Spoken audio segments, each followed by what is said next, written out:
Dios les bendiga en esta bonita mañana, amados hermanos. Así iniciamos este primer año de búsqueda del Señor, 2026. Iniciamos este primer domingo en su casa y se nos propone meditar en el Evangelio de Juan, capítulo 1, versículos del 1 al 14.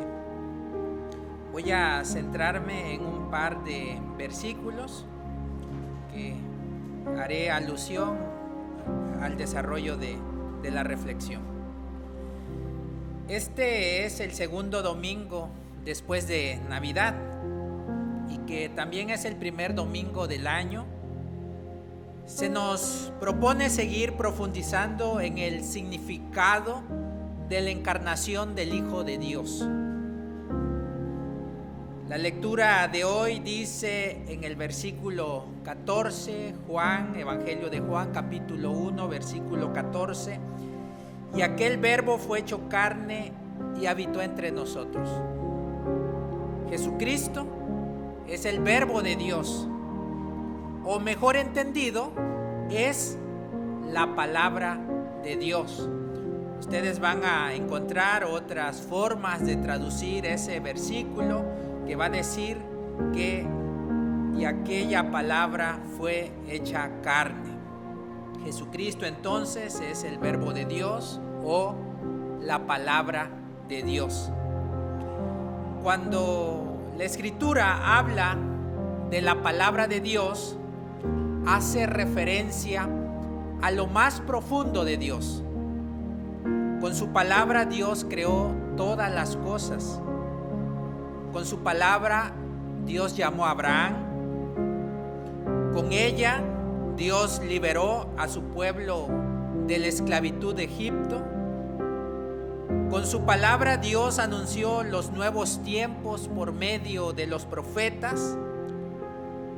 Y en estos tiempos, con su palabra, nos comunica su voluntad de salvar y de amar.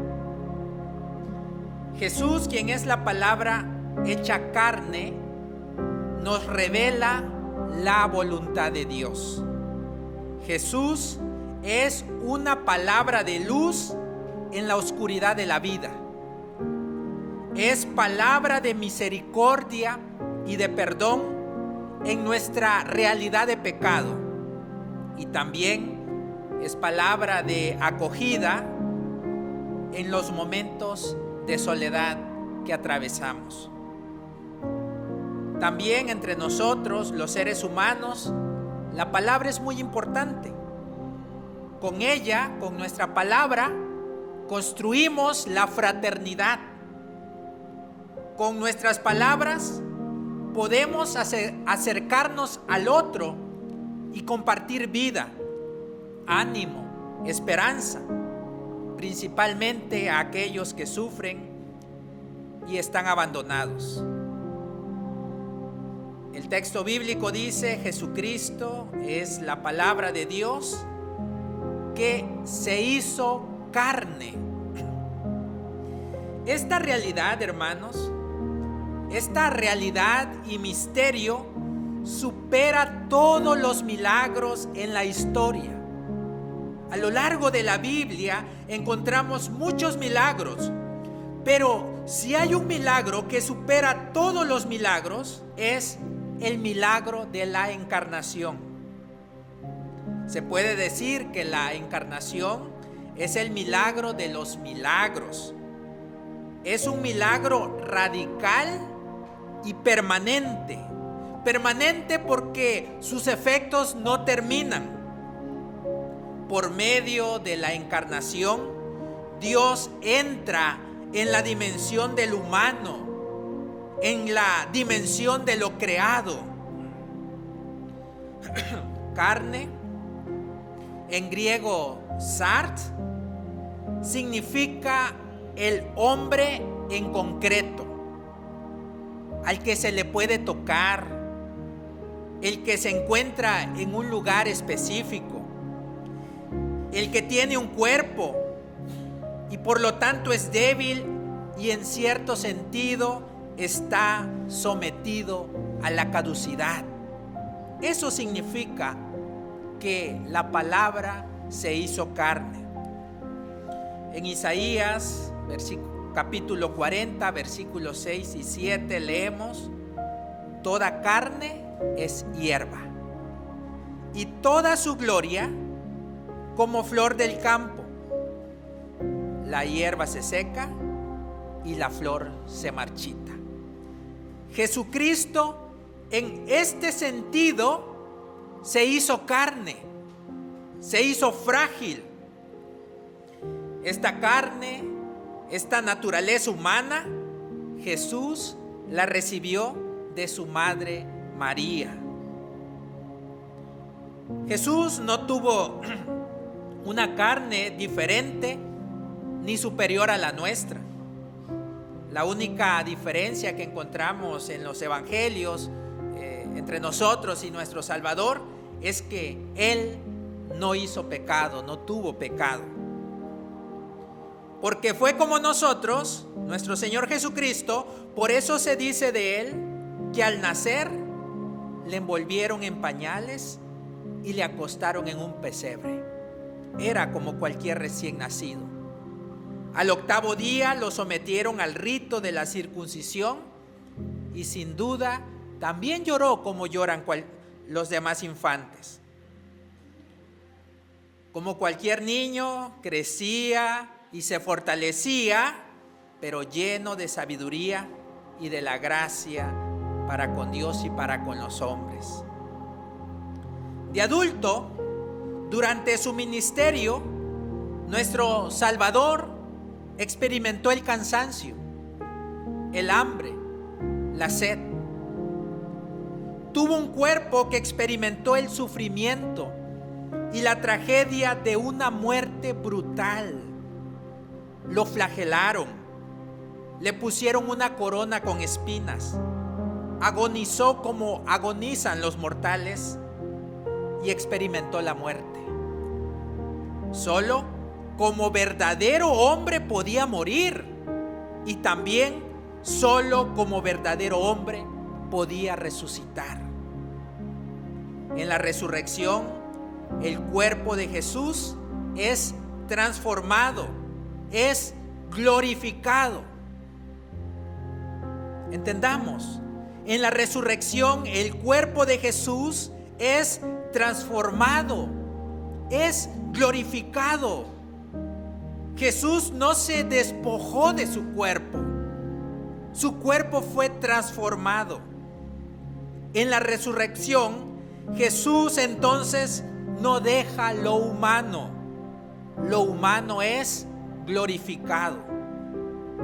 Eso es la resurrección, amados, la transformación del cuerpo. El hombre, desde el comienzo, leemos en las Escrituras que fue creado a imagen y semejanza de Dios.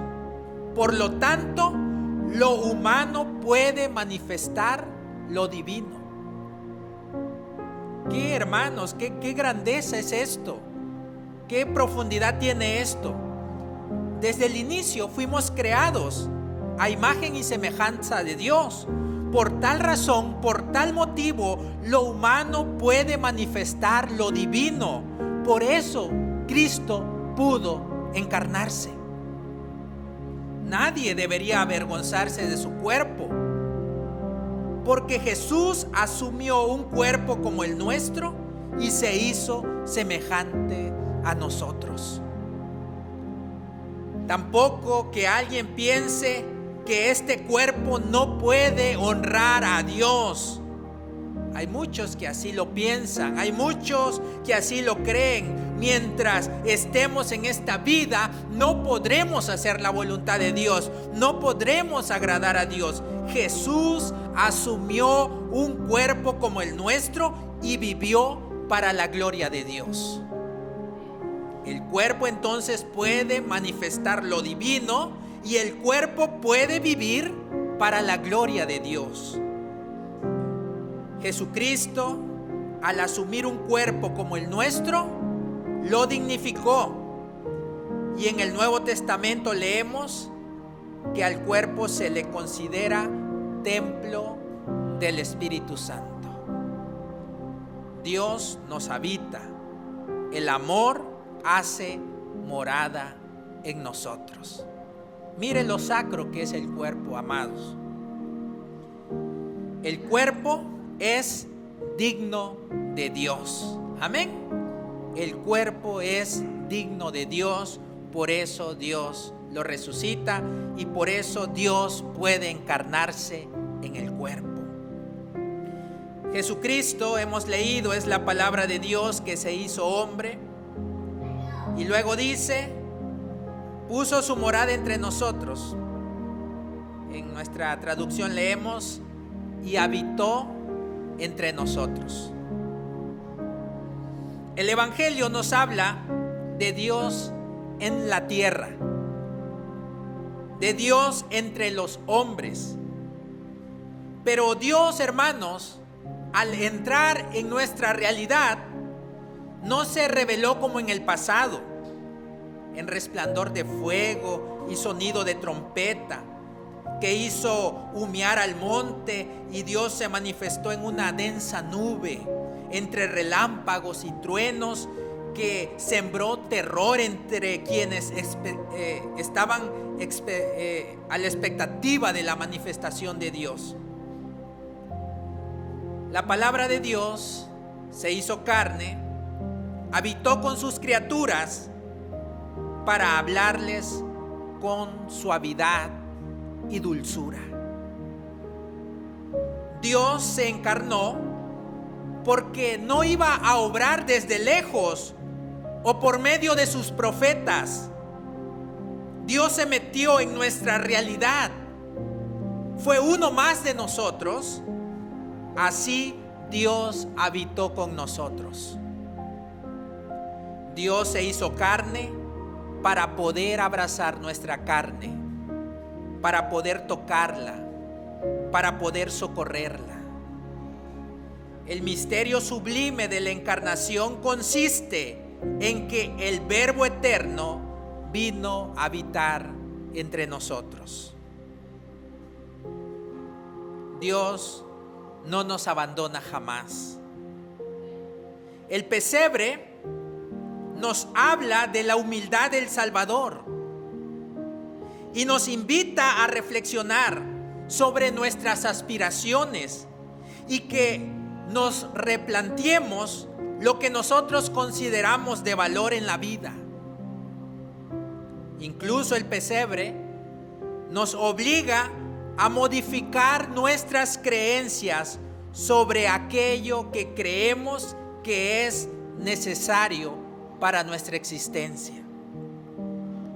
Jesús habitó entre nosotros en condición humilde, en condición sencilla. Y esto le va a dar vuelta a dos situaciones que a los ojos de muchos son negativas.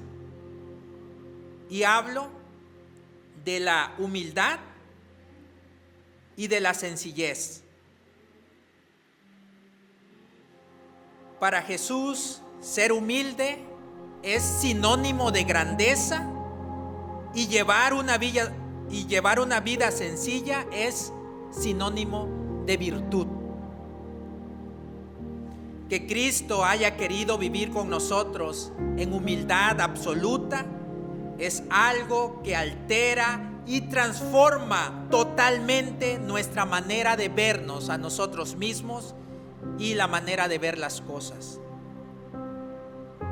A la luz del modo en que Cristo viene a acompañarnos, nos sentimos tan materialistas, tan apegados al mundo, tan lejanos a nuestros hermanos, porque nuestro Salvador Jesucristo valoró muchísimo lo humano y menospreció lo material, las cosas.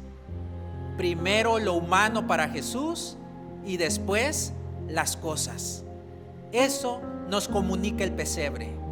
Eso nos comunica la vida humilde de vivir de nuestro Salvador. Por el fuerte mensaje que transmitió Jesús en su manera de vivir con nosotros, se produce un cambio radical en los cristianos, quienes valoramos la humildad y la vida sencilla. Porque leemos en las bienaventuranzas que para los humildes, que para los pobres en espíritu es prometida la recompensa del reino, la vida venidera. La encarnación, amados, es la manifestación del amor de Dios que debe ser recibido. El Hijo de Dios se encarna, viene a los suyos, dice el Evangelio, a los judíos, a fin de guiarlos al Padre, pero estos no le recibieron. Este es el gran problema de la humanidad. No conocen a Cristo, la luz del mundo. Otros, ante la oferta de salvación, dicen después, y hay quienes incluso lo rechazan abiertamente. Como resultado, nuestra sociedad se ha impregnado de egoísmo, se han cerrado al amor de Dios. El vivir al margen de Dios engendra extravío, insatisfacción, indiferencia, soledad, odio, violencia, muerte. Por eso es urgente que la iglesia dé testimonio con alegría del mensaje de salvación, que dé testimonio del evangelio de vida y de luz, de esperanza y de amor. Hay una hermosa promesa en el evangelio, lo leemos, capítulo 1, versículo 12.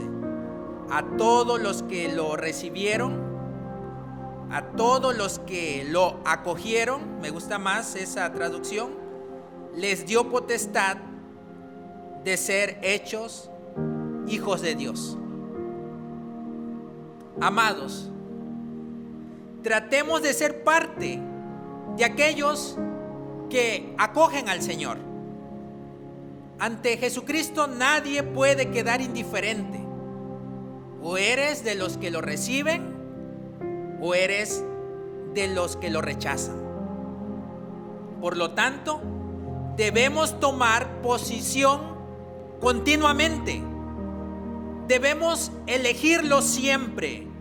Recuerda, cada día el mundo te presentará sus ofertas. Te invitará a vivir contrario a Cristo. Entonces, cada día se vuelve una oportunidad para volver a elegir a Cristo, para decidirse por Él. ¿Cuál será nuestra respuesta? ¿Con qué actitud acogeremos al Salvador? En la Biblia y en estos 2000 años de cristianismo que han transcurrido, hay ejemplos de vidas, de hombres, de mujeres, de jóvenes, de adultos, de niños, de ancianos que han creído en Jesucristo, que han manifestado devoción a Él, que le han servido y se han comprometido con su reino. Estas personas se han vuelto auténticos signos del amor de Dios. El amor que Jesús trajo al mundo al nacer en Belén une a los que acogen a nuestro Señor Jesucristo en una relación de amistad y fraternidad.